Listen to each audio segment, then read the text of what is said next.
Good morning friends, welcome back to my channel. তোমরা সবাই কেমন আছো? আশা করছি সবাই খুব ভালো আছো, আমরাও ভালো আছি।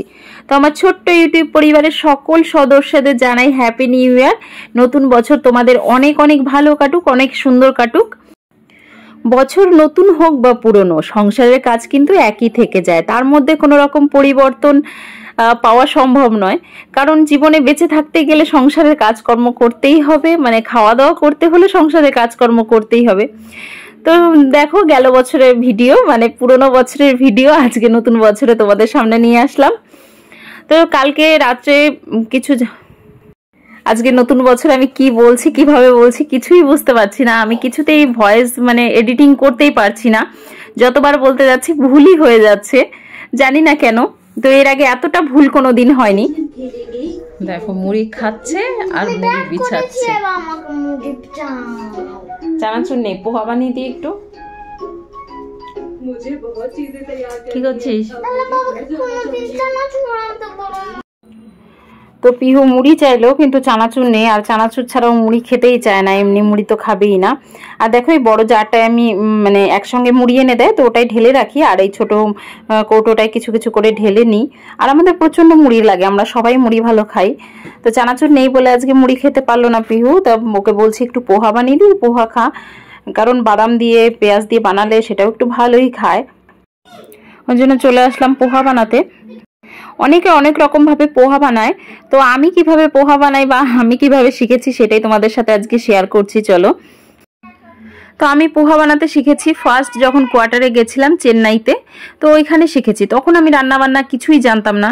তো আশেপাশে যে দিদিদের সঙ্গে পরিচয় হয়েছিল, যে বাঙালি একটা গ্রুপ ছিল, তাদের কাছ থেকে একটু একটু করে রান্না বান্না আমি শিখেছি।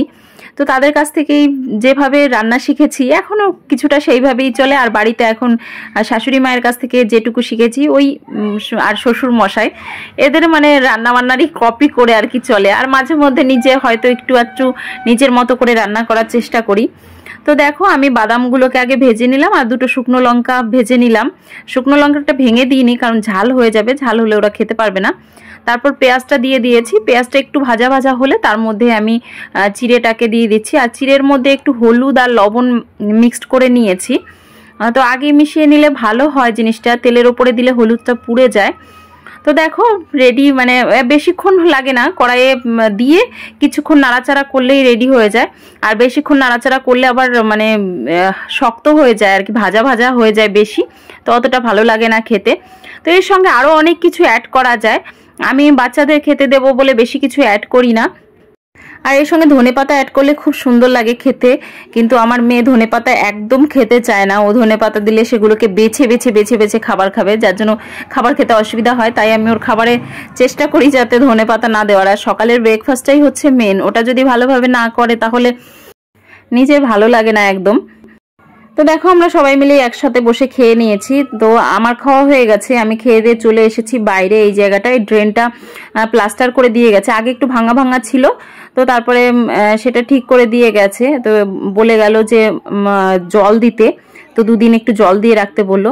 আর এইদিকে দেখো খাওয়া দাওয়া ওদের কমপ্লিট হয়ে গেছে, আর ঘরের অবস্থাটা শুধুমাত্র দেখো, মানে আমি পাগল হয়ে যাই ওদের নিয়ে মাঝে মধ্যে, যে কি করব বুঝতে পারি না। ঘরটাকে কোনো সময় আমি ক্লিন রাখতে পারি না। তো আমার মতো কি তোমাদেরও কারো এরকম পরিস্থিতি হয় কিনা কমেন্ট করে জানিও, শুনলে হয়তো আমার একটু ভালো লাগবে, যে শান্তি লাগবে, যে না আমি একাই এরকম খাটি না, বা এরকম আমার মতো কেউ আছে যাদের বাচ্চারা এতটাই নোংরা করে। তো দেখো ঘরটর মোটামুটি ক্লিন করে চলে আসলাম রান্নাঘরে। রান্নাঘরে ভাবছি আজকে বাঁধাকপি রান্না করব। আর আমার একটা ছোট বটি আছে, কিন্তু আমি বটিতে কাজই করতে পারি না, মানে কাজ করতে দেয় না আমার ছেলে। বটি নিয়ে যদি আমি কিছু কাটতে বসি তাহলে একদম আমার ঘাড়ের ওপরে এসে যায়, বা বটির সামনে খুব ভয় লাগে, বাই চান্স যদি পড়ে যায় লেগে যাবে। যার জন্য সবসময় চাকু দিয়ে চেষ্টা করি সবজি কাটার। আর চাকু দিয়ে বাঁধাকপি কাটতে একটু অসুবিধাই হয়, বটিতে যতটা সরু সরু করে বাঁধাকপি কাটতে পারি, চাকু দিয়ে অতটা সরু করে কাটতে পারি না। তো আজকে যখন আমি ভয়েসটা দিচ্ছি তখন সকাল সকাল ভয়েসটা দিতে পারিনি, একটু বেলা হয়ে গেছে, যার জন্য দেখো আশেপাশে একটু প্রচন্ড আওয়াজ হচ্ছে, মানে বাইকের আওয়াজ, গাড়ি ঘোড়ার আওয়াজ, ওখানে যাচ্ছে, মানে আর আমাদের রুমটা একদম রাস্তার পাশেই, তো প্রচন্ড আওয়াজ আসে। তো তোমাদের সঙ্গে কথা বলতে বলতে আমার বাঁধাকপির তরকারি হয়ে গেল, আর এখন করছি হচ্ছে পেঁপে ঘন্ট, মানে মাছ দিয়ে পেঁপে ঘন্ট করব। আর এই পেঁপে ঘন্টটা খেতে খুব সুন্দর লাগে। পেঁপেগুলোকে কুচিয়ে নিয়েছি, মানে কুচি কুচি করে কেটে নিয়েছি, তারপরে তার মধ্যে কালো জিরে আর শুকনো লঙ্কা ফোড়ন দিয়ে তেলের উপরে দিয়ে দিয়েছি। আর মাছগুলোকে আমি আলাদা কড়াইয়ে একটু ভেজে নেব। রান্নাটা একটু তাড়াতাড়ি করার চেষ্টা করছি, কারণ পিহুর বাবা নাইট ডিউটি করে এসে ঘুমিয়েছে, তো খিদে পেয়ে যায় নাইট ডিউটি করলে খুব তাড়াতাড়ি। তো এদিকে রান্না করতে করতেও আমি রান্নাঘরটা কিছুটা ক্লিন করে নিচ্ছি। এটা আমার একটা হ্যাবিট বলতে পারো, মানে ভালো লাগে না নোংরা থাকলে। তো রান্না করতে করতে দেখো কিছু বাসন জমেছিল, সেগুলোকেও ধুয়ে নিচ্ছি তাড়াতাড়ি করে। রান্না করতে করতে এইসব কাজগুলো করে নিলে পরে রান্নার পরে কাজটা অনেকটা হালকা হয়ে যায়, কারণ রান্না বান্না করার পরেও কিছু বাসনপত্র থাকে, রান্নার কড়াই হাঁড়ি সমস্ত কিছুই থাকে, তো তখন বেসিন বোঝাই হয়ে যায়। আর এমনিতেই জায়গাটা ছোট, তো সবকিছু এভাবে গুছিয়ে না করলে পরে একদম এলোমেলো হয়ে যায়, মানে কাজ করতে খুবই অসুবিধা হয়। এদিকে দেখো তোমাদের সাথে কথা বলতে বলতে আমার পেঁপে ঘন্টও তৈরি হয়ে গেছে। এখন একটু লাস্টে মশলা দিয়ে নামিয়ে নিচ্ছি। তো এর সঙ্গে ভেবেছিলাম একটু ডাল করব, কিন্তু রান্না করতে করতে দেখি লবণটা বাড়ন্ত হয়ে গেছে, যার জন্য এই দুটোতেই আজকে হয়ে যাবে। দুটোই শুকনো শুকনো হলো, ডাল হলে ভালো হতো, কিন্তু কিছু করার নেই। যাই হোক, যেভাবেই পরিস্থিতি হয় সেভাবে মেনে নিতে হয়। তো রান্নাবান্না এদিকে সমস্ত কমপ্লিট করে চলে এসেছি জামা কাপড় মেলতে। তো সকালে যে জামা কাপড়গুলো দিয়েছিলাম সেগুলোকে তুলে নিলাম আগে, তারপর জামা কাপড়গুলোকে মেলে দিচ্ছি। আর আমার এত জামা কাপড় নোংরা হয় কেন বুঝে পাই না, মানে এত জামা কাপড় কাচতে হয়, মেশিনেও কাচতে হয়, তার সঙ্গে কিছু হাতেও কাচতে হয়। সমস্ত জামা কাপড় তো মেশিনে দেওয়া যায় না, কিছু কিছু জামা কাপড় হাতে কাচতে হয়। তো আমার মতো আমি এখানে আশেপাশে কাউকেই দেখি না এত জামা কাপড় মেলতে, মানে আমার যতটা জামা কাপড় মেলতে হয় আশেপাশে কেউ এত জামা কাপড় মেলে না। সবারই হয়তো কম হয় জামা কাপড়, আমার জামা কাপড় মানে আমাদের জামা কাপড় নোংরা বেশি হয় হয়তো। তো যাই হোক, আমার জামা কাপড় মেলাও হয়ে গেছে, আর পুরোনো মানে সকালে জামা কাপড়গুলো ভাঁজও করে নিয়েছি। এরপর ঘরটাকে মুছে নিচ্ছি আমি। আর প্রত্যেকদিন এখানে ঘর মুছতে পারি না, সময় পেয়ে সারি না, একদিন পর একদিন ঘর মোছার চেষ্টা করি। আর দেখো ঘরের ফ্লোরটা কেমন কালো কালো দেখতে, মানে শানগুলোই কেমন করে যেন করা, ভালোভাবে প্লাস্টারটা করা নেই। আমাদের বাড়িতে ঘরের শানগুলো যেমন একরকম প্লেনের মতো লাগে দেখতে, এখানে সেরকম না। তো যাই হোক, যেমনই হোক আমাদের তো এইভাবেই অ্যাডজাস্ট করতে হবে, যতটাই খারাপ হোক না কেন তার মধ্যেই ভালোভাবে খুশি মনেই থাকতে হবে। তো আমি ঘর মুছে স্নান করে চলে এসেছি পুজোর বাসন ধুতে। তো পিহুর বাবা ওইদিকে ঘুম থেকে উঠে গেছে, আর বুঝতেই পারছো যে ক্যামেরাম্যান এখন পিহুর বাবা হয়েছে, কারণ ক্যামেরাটা নড়ছে। এতক্ষণ তো স্ট্যান্ডে বসিয়েই কাজ করছিলাম। তো পিহুর বাবা ঘুম থেকে উঠে গেছে বলে বলছে আর স্ট্যান্ডে লাগাতে হবে না, দাও আমি ভিডিও করে দিচ্ছি। যার জন্য ও ক্যামেরা ধরলো, আর আমি ফুল তুলে নিচ্ছি। আর এই ফুল গাছটা এনেছিলাম দেখো পুজোর ফুল, এর জন্য অনেকগুলো ফুল ধরেছে। আর পিহুর বাবা এই গোলাপ গাছটা সেদিন এনেছিল, তোমাদের তো দেখিয়েছি।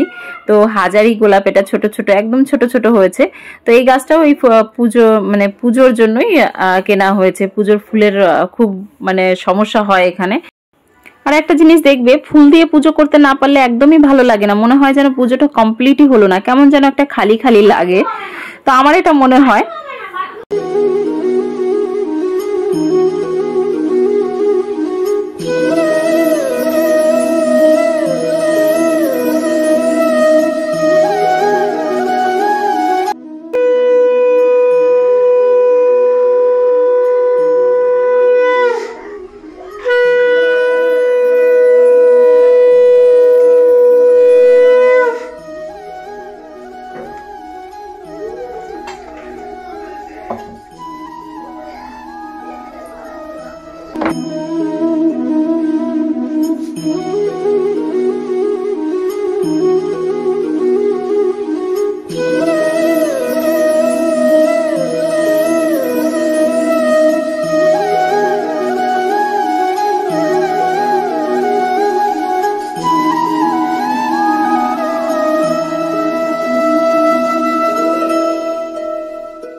তো পুজো দেওয়া কমপ্লিট করে পিহুকে আর তোজেকে খাইয়ে দিয়েছি। এখন আমি আর পিহুর বাবা খেয়ে নেব, তার জন্য খাবার বেড়ে নিচ্ছি। আর খাওয়া দাওয়ার পরে দেখো দুপুরবেলা শুয়ে ঘুমিয়ে পড়েছিলাম, ঘুম থেকে উঠে দেখি সন্ধে হয়ে গেছে। আর এতটা মনটা খারাপ লাগছে, মানে দুপুরবেলা ঘুমোলে যদি সন্ধে হয়ে যায় ঘুম থেকে উঠতে খুবই খারাপ লাগে। তার জন্য তাড়াতাড়ি করে উঠে সন্ধে লেগে গেছে, সন্ধে লাগাতে হবে, ওর জন্য তাড়াতাড়ি করে উঠেই আগে বিছানাটাকে ভালো করে গুছিয়ে নিলাম, তারপর ঘরটা ঝাড় দিয়ে নিচ্ছি। আর দেখো ঘরে মানে সকাল থেকে কতবার ঘর ঝাড় দেওয়া হয়েছে, তারপরেও ঘরে কতটা নোংরা। আর এই ঘরে দেখো পিহু তো ঘুমায় না দুপুরবেলা, তো দুপুরবেলাও ড্রয়িং করে, তারপরে কাগজ দিয়ে খেলা করে, কাগজ কেটে। তো দেখো ঘরটা ভালো করে ক্লিন করে পরিষ্কার করে নিয়ে আমি চেঞ্জ করে এসে সন্ধে দিয়ে নিচ্ছি। আর এখানে বাজার থেকে নারকেলের ছোবড়া কিনে নিয়ে এসেছি। আর নারকেলের ছোবড়াগুলো এতটাই বড় বড় করে কাটা রয়েছে যে ধরাতে আমার খুবই অসুবিধা হয়। তো অনেক কষ্ট করে ধূপটিটা ধরালাম। আর ছোবড়াগুলো অনেকটাই বড় বড়, যার জন্য সহজে ধরতে চায় না, ধোয়াটাও তার জন্য কম হয়েছে। তোর বাবাকে বলেছি যে ছোট ছোট করে কেটে দিতে, কেটে দিলে আমি ভালো করে একটু রোদ দিয়ে আবার প্যাকেটে ভরে রাখবো, তাহলে হয়তো ভালো জ্বলবে। তো এদিকে দেখো পিহুর চুলটা আঁচড়ে দিচ্ছি ভালো করে।